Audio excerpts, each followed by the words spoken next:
அப்போதான் எனக்குள்ள அந்த நமக்கு வந்து அந்த பெட்ல ஒண்ணும் உள்ள இருக்கு போல தெரியுது அப்படின்னு சொல்லிட்டு ரொம்ப உடைஞ்சு போயிட்டேன். நான் உடம்பு சரியில்லாமலும் ஆயிட்டேன் ஒரு கட்டத்துல. அதுக்கப்புறம் டாக்டர் கிட்ட போய் கேட்கும்போது, டாக்டர் சொன்னாரு, "அந்த பெட் இல்லன்றதுனால நீங்க வந்து சேடா இருக்கீங்களே தவிர, ஹெல்த் இஷ்யூ உங்களுக்கு வேற எதுவுமே இல்ல." அப்படின்னு சொல்லிட்டாங்க. ஸோ அப்புறம் தான் என்ன பண்ணேன், வித்தின் 2 டேஸ் ஒரு 2 நாள் கூட ஆகல. மறுநாள் முடிஞ்சுது. அடுத்த நாள் என்ன ஆயிடுச்சுன்னா எனக்கு, தானா ஒரு குட்டி சேம் கலர்ல அதே கலரு ஜிங்கர் கலர்ல என் வீட்ட தேடி அதுவாவே வந்துருச்சு. அப்ப எனக்கு என்ன ஆயிடுச்சுன்னா, இன்னும் அப்போ கடவுள் வந்து நம்மள வந்து பெட்ட வளர்க்க சொல்லி நம்மள வந்து உத்வேகப்படுத்துறாரு, அப்படின்ற ஒரு மனநிலை வந்ததும் அந்த குழந்தைய நான் எடுத்து தூக்கிட்டேன். குழந்தைய எடுத்து தூக்கி வெளியில வச்சு கொஞ்ச ஆரம்பிச்ச பிறகு, அதுக்கப்புறம் தான் என்னோட மனநிலைமை ஸ்டெப் பை ஸ்டெப்பா மாற ஆரம்பிச்சுச்சு. இந்த முறை அந்த தப்பு நடக்கக்கூடாதுன்றத நான் நல்லா என்னோட எக்ஸ்பீரியன்ஸ்ல புரிஞ்சுக்கிட்டேன். ஸோ என்ன பண்ணேன், உடனே மறுநாளே ஒரு ஃபீமேல் ஒண்ணு கொண்டு வர சொல்லி 2யுமே பேர் பண்ணி வளர்க்க ஆரம்பிச்சுட்டேன். இப்ப அவங்களுக்கு 3 வயசு ஆகுது. 2 ஓகே. மந்த்ஸ்ல நான் அவங்கள அடாப்ட் பண்ணேன். இப்போ 2வது கேள்வி வந்து, உங்க பூனைங்க பத்தி சொல்லுங்க. மேக்ஸும், ஷாஷாவ பத்தி. பெட் வந்து நான் வந்து ஃபர்ஸ்ட் எடுத்தவரோட பேரு வந்து மேக்ஸ். ஓகே. அவருக்கு மேக்ஸ்க்குன்னு பேரு வச்சேன். வந்ததுமே அவருக்கு வச்சேன். 2 மந்த்ஸ்ல வந்தாரு இல்லையா அவரு. ஆ. நான் சொல்லுவேன் அவன அடிக்கடி அவன் வந்து காட் குடுத்த சைல்டுன்னு சொல்லுவேன். ஏன்னா நான் தேடி போல அவன.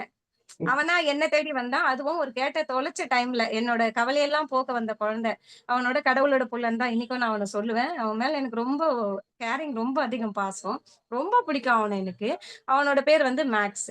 அதுக்கு அவன் வந்து மேலு. இன்னொன்னு வந்து ஃபீமேல் எடுத்தேன் இல்லைங்களா? அது வந்து ஃபுல் ஒயிட்டு. அவங்க பேர் வந்து ஷாஷா. ஓ!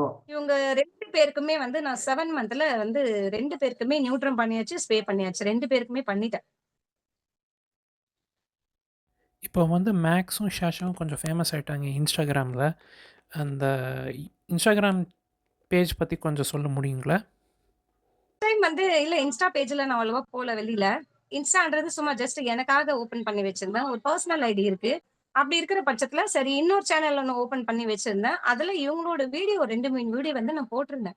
அத ஒரு சிஸ்டர் பார்த்துட்டு என்ன என்கரேஜ் பண்ண ஆரம்பிச்சாங்க ஃபர்ஸ்ட் டைம். அவங்க என்ன பண்ணாங்கன்னா, ஷாஷாவோட டீட்டெயில்ஸ் எல்லாம் கேட்டாங்க. ஷாஷாக்கு ஒரு பெரிய ஹிஸ்டரி இருக்கு. அவளோட ஹிஸ்டரிய பத்தி கேட்கும்போது நான் சொன்னேன். சொல்லும்போது அவங்க என்ன பண்ணாங்க, "நீங்க ஏன் ஒரு பெட் சேனல் ஓப்பன் பண்ணக்கூடாது? நீங்க கண்டிப்பா பண்ணலாம். ஒரு பெட் சேனல் ஒண்ணு ஓப்பன் பண்ணுங்க. அன்வான்டட் வீடியோஸ் அதாவது பெர்சனலி உங்களோட வீடியோஸ் எல்லாம் வந்து எடுத்துருங்க. எடுத்துட்டு நீங்க குட்டீஸோட வீடியோ மட்டும் போடுங்க. போட்டு அவங்களுக்காக ஒரு சேனல் ஒண்ணு ஓப்பன் பண்ணுங்கன்னு" சொல்லி என்ன வந்து என்கரேஜ் பண்ணதே அந்த சிஸ்டர் தான். அதுக்கப்புறம் தான் மத்த வீடியோஸ் எல்லாம் வந்து நான் அதுலருந்து டெலீட் பண்ணிட்டு, ஒன்லி பெட்டுக்காக மட்டும் நானு அத எடுத்து வச்சுட்டு, அவங்க தான் அவங்களோட பேஜ்ல என்னோட வீடியோ ஐ திங்க் ஷாஷாவோட வீடியோ போட்டாங்க. போட்டு இவங்க வந்து இவங்கள வந்து கொஞ்சம் வந்து சப்போர்ட் பண்ணுங்க அப்படின்னு சொல்லிட்டு அவங்க ஃப்ரெண்ட்ஸ் கிட்ட சொல்லி பேஜ்ல போட்டிருந்தாங்க. அதுக்கப்புறம் தான் என்ன கொஞ்சம் பேர் ஃபாலோ பண்ண ஆரம்பிச்சாங்க.